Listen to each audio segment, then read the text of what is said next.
In this video I'm going to show you how you can easily change phone number on Facebook. Be sure to watch the video to the very end so you don't make any mistakes, and of course do not forget to like this video and subscribe to my channel. Thanks guys.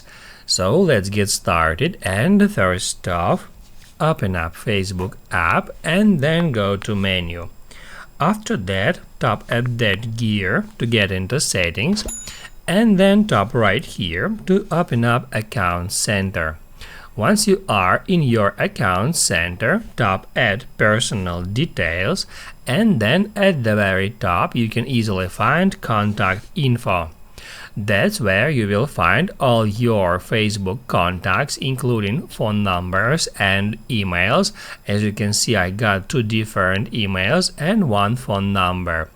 And then in order to add new phone number here, just tap at Add New Contact, then select Add Mobile Number, then enter your mobile number here in this field, and then hit Add Change to set your new phone number as a current phone number for your Facebook account. That's how you can easily change phone number on Facebook. Now you can write down in the comments below if you have any questions about that tutorial. Hit the like button if you like that video, and see you in the next one.